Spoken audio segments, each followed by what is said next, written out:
ठीक है, करते हैं आगे। पिछले क्लास तक हमने ये बात देखी कि श्री लालू भट्ट जी अपनी तरफ से ये निर्णय दे रहे हैं कि जो भी प्रकार का भाव जिसे हम काम भाव कहते हैं, उसी काम भाव के दोनों ही प्रकार के अर्थ संभव हैं, और उन दोनों ही अर्थों में से ब्रजभक्तों के लिए क्या उपयुक्त है और ब्रजभक्तों के प्रकारों में अवस्था के हिसाब से किस प्रकार के गुण का आवेश कब रहता है, इस विषय में आपने निर्णय दिया। अब यहाँ उपसंहारतया ये बात कह रहे हैं कि तस्मात् भाव भेदात् मार्ग भेदः।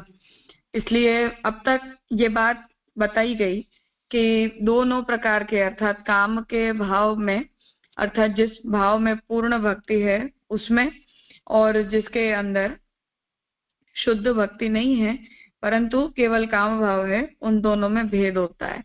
ये बात बताने के बाद अब उपसंहारतया ये बात समझाना चाह रहे हैं कि इसलिए जो प्रकार के दोनों प्रकार के भावों की जो यहाँ बात की जा रही है, वो भाव अलग होने के कारण दो प्रकार के मार्ग हैं, ऐसा हमें कहना पड़ेगा। तस्मात् काम मार्ग प्रेम मार्गयोः भेद एव। इसलिए काम मार्ग और प्रेम मार्ग इन दोनों में भेद है ही। संदर्भे च तयोः भेदः स्पष्टतया उक्तो। अब यहाँ उसके वचन, प्रमाण वचन दे रहे हैं कि षट संदर्भ जो पुनः जीव गोस्वामी का ग्रंथ है, तो वहां भी आपने इन दोनों के बीच के भेद का निरूपण किया है। अथ कांतो अयम इति प्रीति ही कांत भावः, अर्थात इन्हें, ये हमारे पति तुल्य हैं या इनके प्रति हमारे हृदय में काम भाव है, ऐसा जो भाव प्रभु के प्रति रखते हैं वो कांत भाव है, अर्थात जो भगवान को पति के रूप में देखते हैं। एष एव प्रियता शब्देन भक्ति रसामृत सिंधौ परिभाषितः, और इसी को प्रियता शब्द के द्वारा जीव गोस्वामी ने कहा है। प्रियाया भावः प्रियते इति, अर्थात भगवान के प्रति प्रिय होने का भाव या प्रिय, वहां प्रियता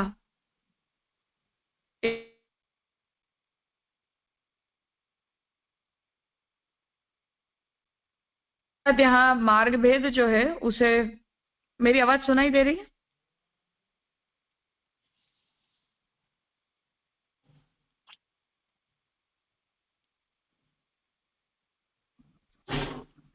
प्रणाम जी, बीच बीच में कट हो रही है जी। अच्छा, एक मिनट, मुझे लगा ही, इसीलिए एक मिनट।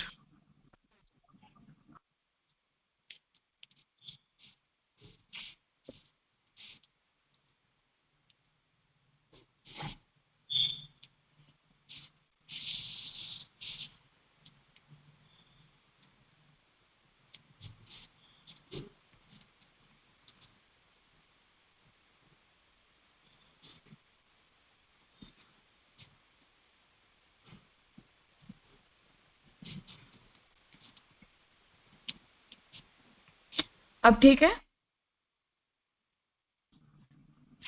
हाँ जी, आप बोलेंगे तो पता चलेगा, क्योंकि शब्द बीच में कट जाती है। प्रियता शब्द न भक्ति रसामृत सिंधु परिभाषित, बाद में आपने जो कहा ना वो सब बराबर सुनाई नहीं दिया जी। हाँ ठीक है। प्रियायाः भावः प्रियता इति, तो भगवान के प्रति प्रियतम होने का या प्रिय होने का जो भाव है वो प्रियता के नाम से भक्ति रसामृत सिंधु में कहा गया है। लौकिक रसिकैः अत्रैव रति संज्ञा स्वीक्रियते, और जो लोग लौकिक रस की रस का निरूपण करते हैं वो लोग इसी प्रकार का जो कांत भाव होता है, अर्थात प्रियतम या प्रिय या पति मानने का जो भाव होता है, उसे ही वो लोग रति संज्ञा देते हैं। एष एव तत्तुल्यत्वात् श्री गोपिकासु काम शब्देनापि अभिहितः, और जो रति शब्द से जो कुछ भी कहा गया है वही उसी प्रकार का जो भाव है वो कुछ गोपियों के अंदर होने के कारण उसे ही काम शब्द के द्वारा कहा जाता है। स्मराख्य काम विशेषस्तु अन्यो वैलक्षण्यात्, और जो बात पहले आगे ग्रंथ में बताई गई कि स्मर इस शब्द से भागवत जी में भी इसी प्रकार के काम भाव को जो है वो कहा गया है। तो स्मर शब्द से वहां भी ये तात्पर्य है कि वो लोग भगवान को जो है वो पति रूप में प्राप्त करने की चाह रखते थे, इसलिए निरंतर जो है वो भगवान का स्मरण करते रहते थे। काम सामान्यम खलु स्पृहा सामान्यात्मकम, जो सामान्य रूप से जो काम भाव होता है वो स्पृहात्मक होता है, अर्थात इच्छा के रूप में होता है। जो मन में जो प्रबल इच्छा होती है किसी को पाने की, किसी को प्राप्त करने की, वही। प्रीति सामान्यंतु विषयानुकूल्यात्मकम तद अनुगत विषय स्पृहादिमयो ज्ञान विशेषः इति लक्षितम। और जो प्रीति सामान्य होती है वो क्या होती है कि विषय के अनुकूल होती है, जिसमें हम उस विषय के अनुरूप बनना चाहते हैं, अर्थात जिस किसी वस्तु से या जिस व्यक्ति से हम प्रेम करते हैं उनके अनुरूप या उनके अनुकूल बनकर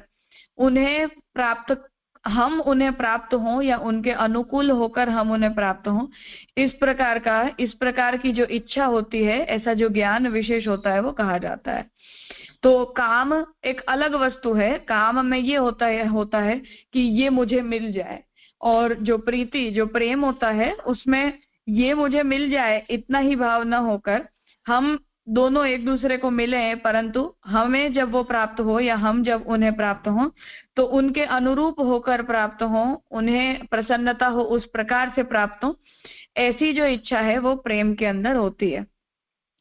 अत्र द्वयोः समान प्राय चेष्टत्वेपि, अब जिन्हें काम भाव होता है और जिन्हें प्रेम भाव होता है, इन दोनों में समान रूप से चेष्टा दिखलाई देते होने पर भी, अर्थात जो क्रियाएं दिखाई देती हैं वो इन दोनों की ही एक प्रकार की एक जैसी दिखती है।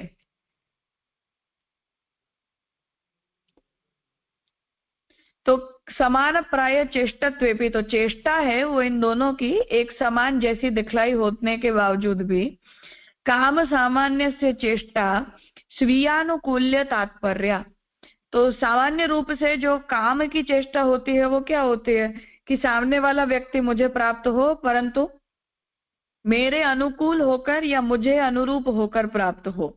तो मुझे जैसा चाहिए ऐसा वो मुझे मिले, या मुझे जैसा अच्छा लगे ऐसा वो बन जाए। इस प्रकार का जो भाव है वो सामान्य रूप से काम भाव के अंदर होता है। तत्र कुत्रचित विषयानुकूल्यं च स्वसुख कार्य भूतमेव इति तत्र गौण वृत्ति ही एव प्रीति शब्दः। और कहीं विषय का जो आनुकूल्य है वो भी अपने सुख के लिए ही होता है, अर्थात मुझे सुख मिले इसलिए मुझे ये विषय प्राप्त हो, अर्थात मुझे भगवान क्यों मिले, क्योंकि भगवान के प्राप्त होने से मुझे खुशी होगी या मुझे प्रसन्नता होगी। तो हमें वो आत्मसमर्पण का भाव हो, या वो मैं उनके लिए जीऊं, उनके लिए हो जाऊं, या मैं उन्हें प्राप्त हो जाऊं, इस प्रकार का भाव उसमें न रह के मुझे अच्छा लगता है इसलिए ये व्यक्ति मुझे प्राप्त होना चाहिए, इस प्रकार के भाव की उसके अंदर मुख्यता होती है। और इस भाव की गौणता जो है वो प्रीति के अंदर होती है, प्रेम के अंदर इसी भाव की गौणता होती है, अर्थात वो हमें प्राप्त हो जिससे हमें सुख मिले, हमें प्रसन्नता मिले, ये भाव शुद्ध प्रेम भाव के अंदर गौण होता है। शुद्ध प्रीति मात्र से चेष्टा तो प्रियानुकूल्य तात्पर्य, जिन्हें शुद्ध प्रेम होता है उनकी जितनी भी चेष्टाएं होती हैं वो अपने जो प्रिय हैं उनके अनुकूल होने के लिए ही होती है। अर्थात हम अगर कुछ भी करें तो भगवान को अनुकूल रहे, भगवान को प्रसन्नता हो, उस प्रकार के भाव से शुद्ध प्रेम वाला क्रियाएं करता है। और जो काम भाव वाला होता है वो भगवान की प्रसन्नता के लिए नहीं करता है, परंतु भगवान मुझे मिले तो मुझे प्रसन्नता हो, इस प्रकार के भाव से वो करता है।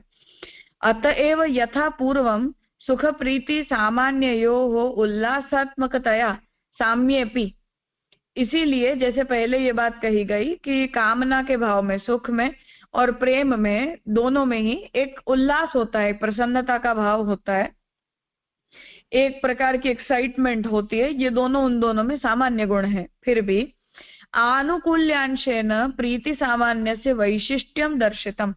परंतु अनुकूल होने का जो अंश है, अनुकूल होने का जो एस्पेक्ट है, उसके संदर्भ से अगर हम देखते हैं तो जिनके हृदय में शुद्ध प्रेम होता है वो अपने आप को भगवान के अनुकूल बनाना चाहते हैं, और जिन लोगों को भगवान के प्रति केवल काम भाव होता है वो अपने आप को भगवान के अनुकूल बनाना नहीं चाहते, परंतु वो ये चाहते हैं कि भगवान हमें मिले या भगवान हमारी ये कामना को पूरी करे या भगवान हमें इस प्रकार से मिले।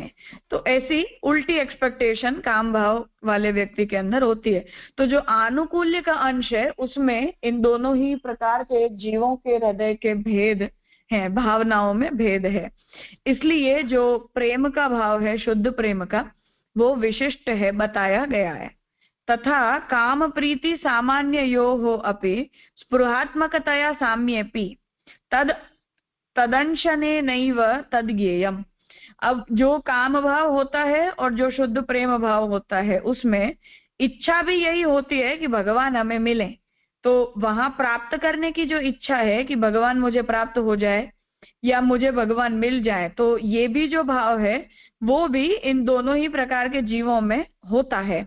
भगवान को प्राप्त करने की इच्छा दोनों में होती है, परंतु भगवान को प्राप्त हम हो जाए या वो हमें हो जाए या किस प्रकार से प्राप्त हो जाए, ये जो एस्पेक्ट है वो पुनः इन दोनों ही प्रकार के जीवों के हृदय में अलग अलग प्रकार का होता है।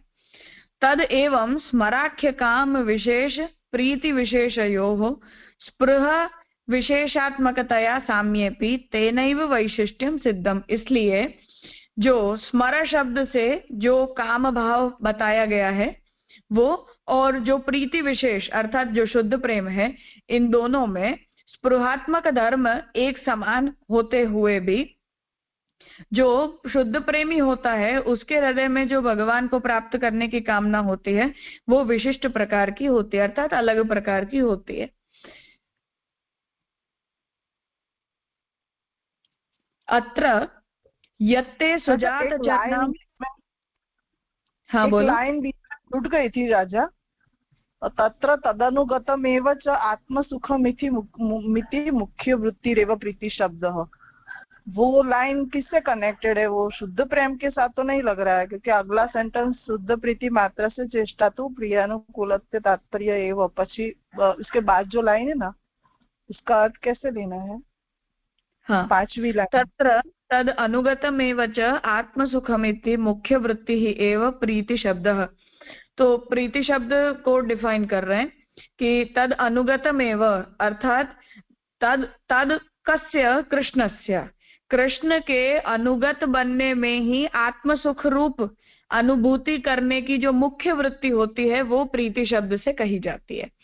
अर्थात हमारा आत्मसुख या हमारी जो प्रसन्नता है वो भगवान को प्राप्त करने में हो या भगवान के अनुकूल बन जाने में हो। तो भगवान को प्राप्त करने में यदि सुख फील होता है तो वो काम भाव है, और हम भगवान के अनुकूल बनकर रहें और यदि भगवान प्रसन्न है और भगवान के अनुकूल बने रहने में ही हमें आत्मसुख की अनुभूति होती है, तब वो शुद्ध प्रेम कहा जाता है। तो जो यहाँ तद अनुगत का अर्थात कृष्ण का अनुगत होने में जिन्हें आत्मसुख की मुख्य वृत्ति अनुभूत होती हो वो प्रीति शब्द से कहा जाता है।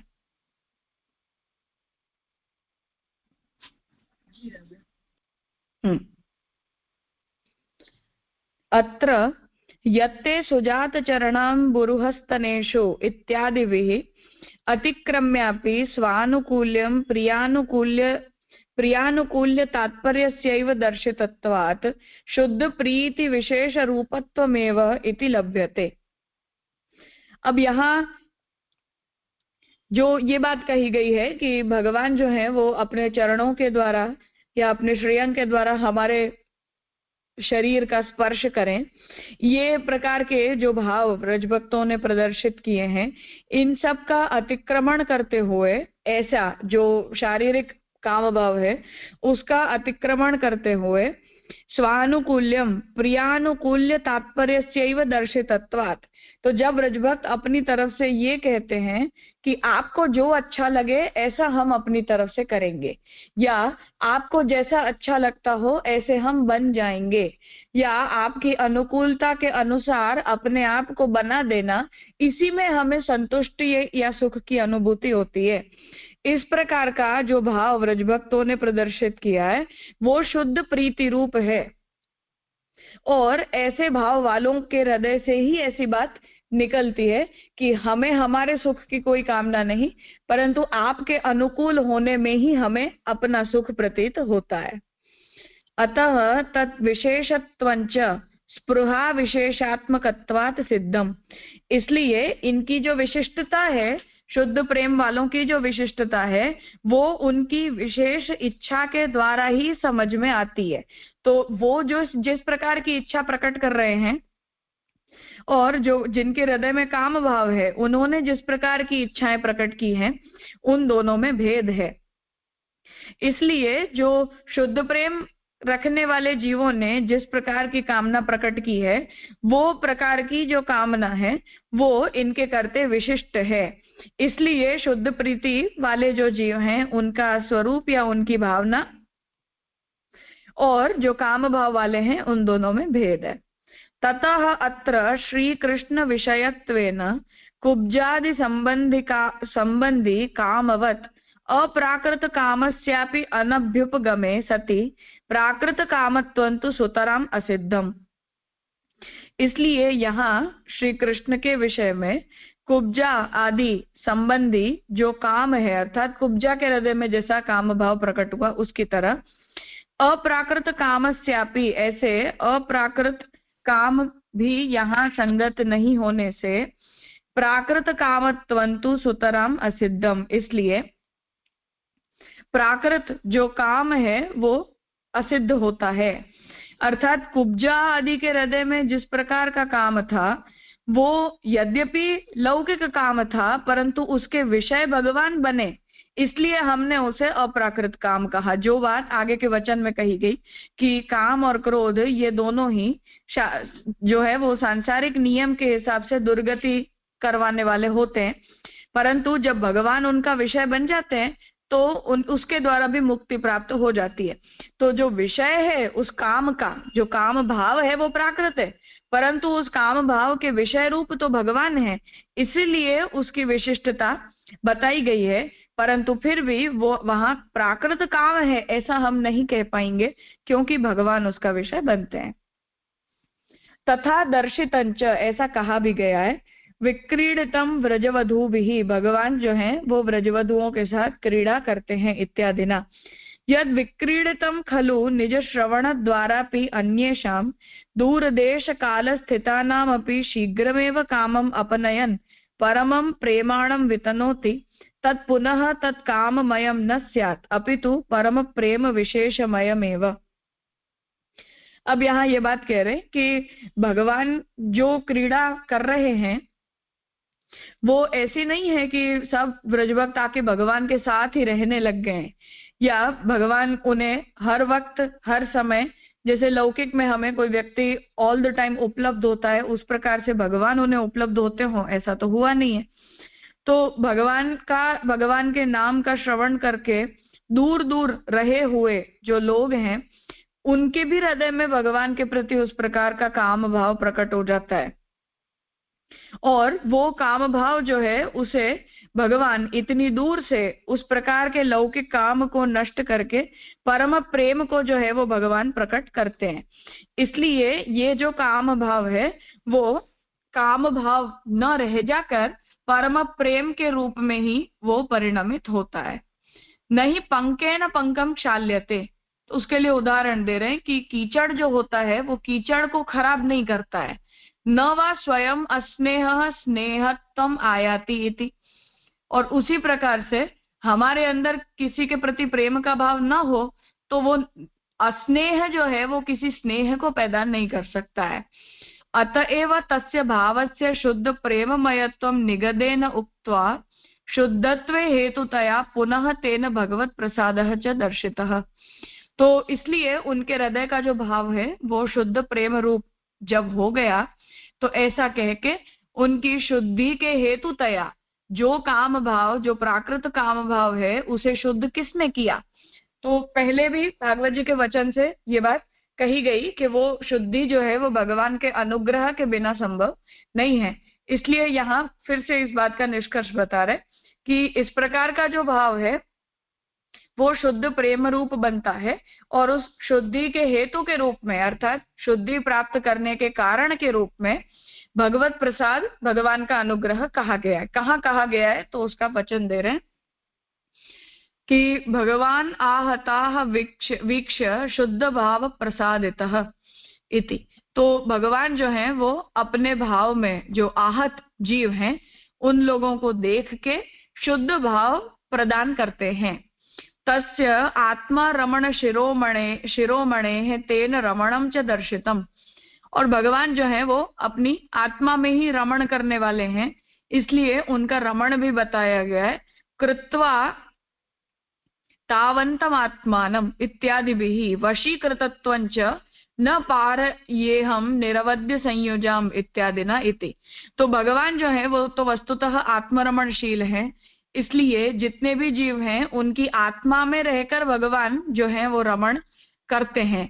इसलिए वहां किसी प्रकार के लौकिक रमण की क्रिया की भी आवश्यकता नहीं रहती, परंतु हृदय में भगवान का विराजना या आत्मरमणशील भगवान तो सब पदार्थों के रूप में बने हुए हैं, तो उन्हीं तरह से, उसी प्रकार से भगवान जो है वो सभी जीवों के साथ रमणशील हो जाते हैं।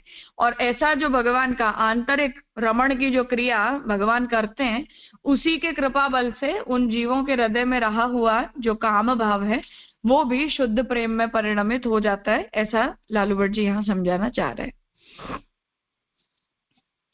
कुछ पूछना है?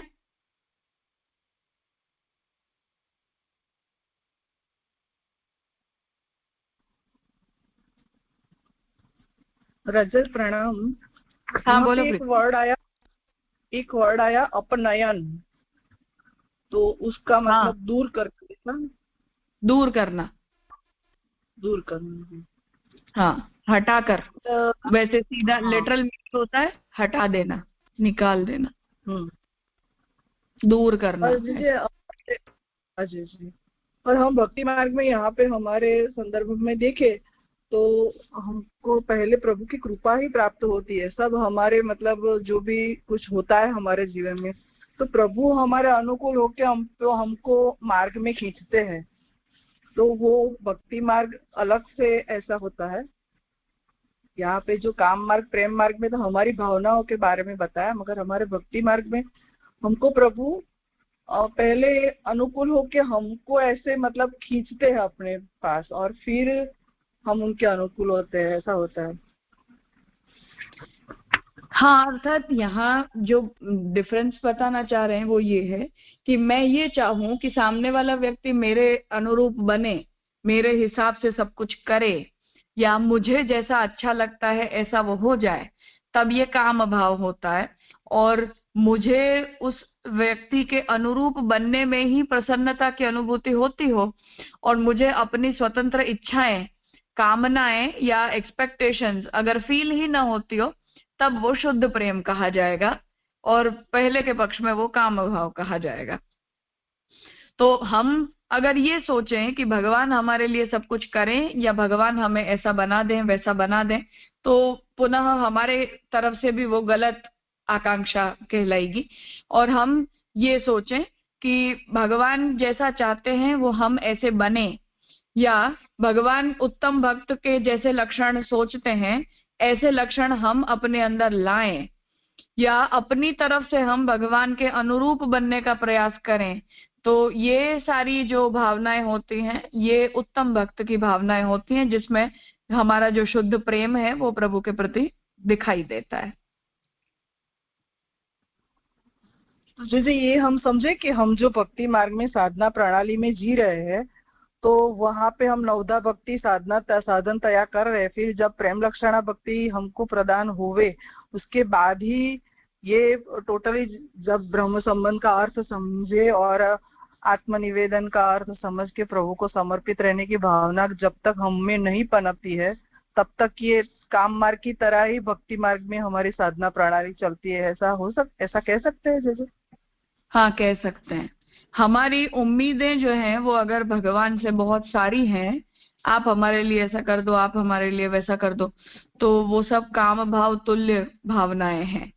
और सेल्फलेसनेस हमारे अंदर आए कि हम अपनी तरफ से भगवान के योग्य बनेंगे, यद्यपि वो हमारी कैपेसिटी की बात नहीं है, हम कभी ऐसे नहीं बन सकते, या हमारे जो प्रयास हैं वो कभी सफिशिएंट नहीं हो सकते, ये बात सच है।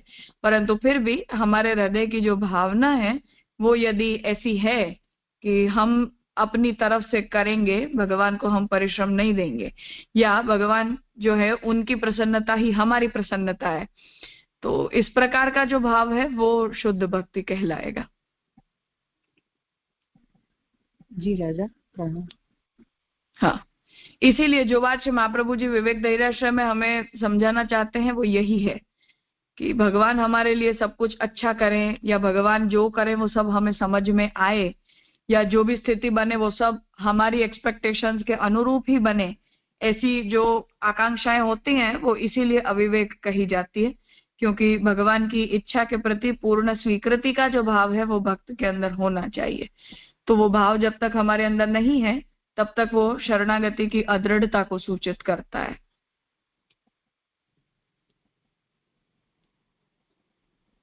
जी राजा।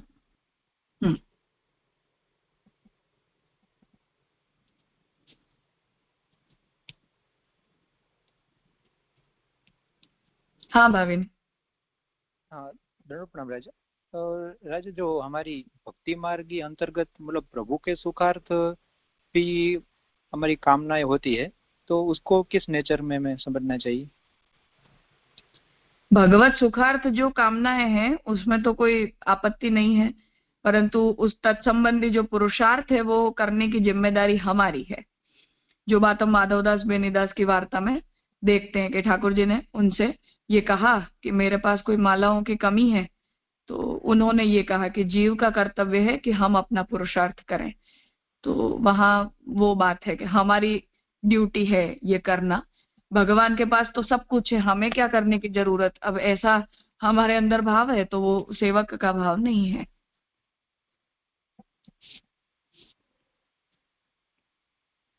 जी राजा, स्पष्ट हो। भगवान के पास तो किसी चीज की कोई कमी नहीं होती, हम नहीं भी करेंगे तो क्या कम पड़ जाएगा। या जो बात महाप्रभु जी निबंध के मंगलाचरण में लिख रहे हैं कि भगवान कौस्तुभ मणि धारण करते हैं, हम उनके लिए क्या ला सकते हैं, या भगवान तो लक्ष्मीपति हैं, हम उनके लिए क्या कर सकते हैं।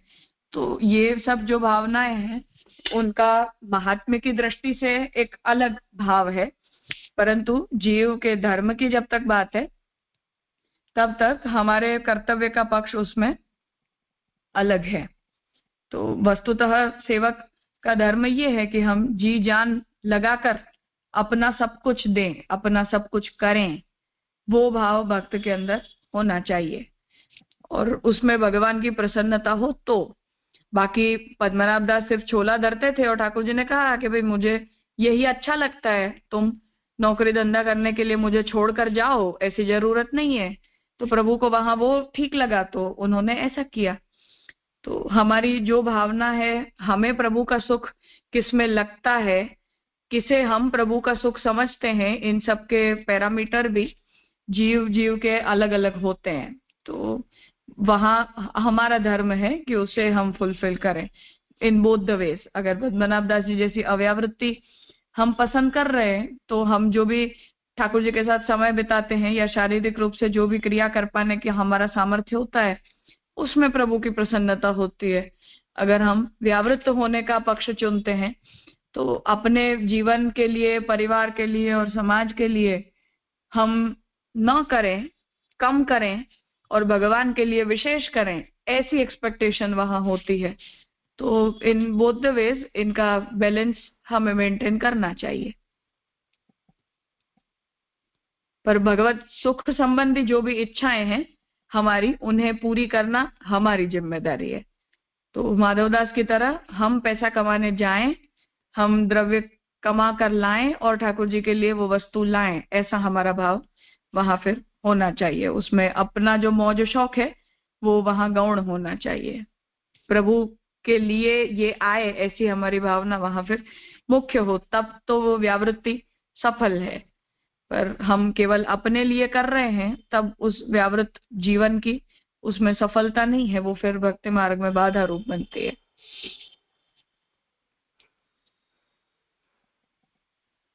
जी राजा, एकदम सुंदर स्पष्ट किया।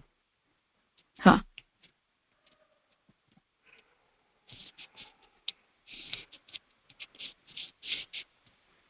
ठीक है, तो आज यहाँ रखते हैं, कल हम ये ग्रंथ संपन्न करेंगे।